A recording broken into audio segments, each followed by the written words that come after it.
ஆண்டவரும் இரட்சகருமாயிருக்கிற அன்பர் இயேசு கிறிஸ்துவின் இனிய நாமத்தில் உங்களுக்கு என்னுடைய அன்பின் வாழ்த்துக்கள். இந்த நாள் ஆசீர்வாதத்தின் நாள். சங்கீதம் 121:7 நாம் இப்படி வாசிக்கிறோம். கர்த்தர் உன்னை எல்லா தீங்குக்கும் விலக்கி காப்பார், அவர் உன் ஆத்மாவை காப்பார்.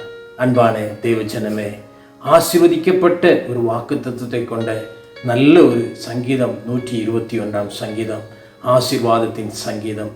அந்த சங்கீதம் தொடங்கும் பொழுது இப்படி வாசிக்கிறோம். எனக்கு ஒத்தாசை வரும் பர்வதங்களுக்கு நேராக நான் என் கண்களை ஏறெடுக்கிறேன். அன்பானவர்களே, நாம் வாசித்த வசனத்துல ஆண்டவர் நம்மை எல்லா தீங்குக்கும் விலக்கி விடுவிப்பார் என்று வாசிக்கிறோம். இந்த காரியத்திலிருந்து விடுவிப்பார், அந்த காரியத்திலிருந்து விடுவிப்பார் என்று சொல்லல.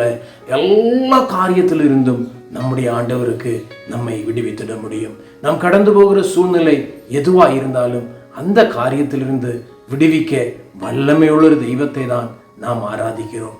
தாவீதுடைய வாழ்க்கையில எல்லா பக்கம் நெருக்கம். சவுல் எல்லா சந்தர்ப்பத்திலும் அவனை எப்படியாவது முடித்துவிட வேண்டும் என்று சொல்லி போராடி கொண்டிருக்கிற சூழ்நிலை. 2 சாமுவேல் 22:1 வாசிக்கிறோம். கர்த்தர் தாவீதை அவனுடைய எல்லா சத்துருக்களுக்கும் இருந்து விடுவித்தார் என்று வாசிக்கிறோம். அன்பான தேவ பிள்ளைகளே, நமக்கு எதிராக எழும்புகிற எல்லா காரியத்திலிருந்தும் விடுவிக்க வல்லமையுள்ள ஒரு தேவன் நமக்கு உண்டு என்பதை நாம் மறந்து போகவே கூடாது. எல்லா தீங்குக்கும் அவர் விலக்கி விடுவிப்பார். ஏசாயா 54 வாசிக்கிறோம். உனக்கு விரோதமாய் உருவாக்கப்படும் எந்த ஆயுதமும் வாய்க்காதே போகும். தேவ பிள்ளைகளே, நமக்கு எதிராக துஷ்டன் பல காரியங்களை செய்தாலும், பல போராட்டங்களை நமக்கு விரோதமாய் கொண்டு வந்தாலும் அது ஒன்றும் ஒருபோதும் நம்மை ஜெயிப்பதில்லை.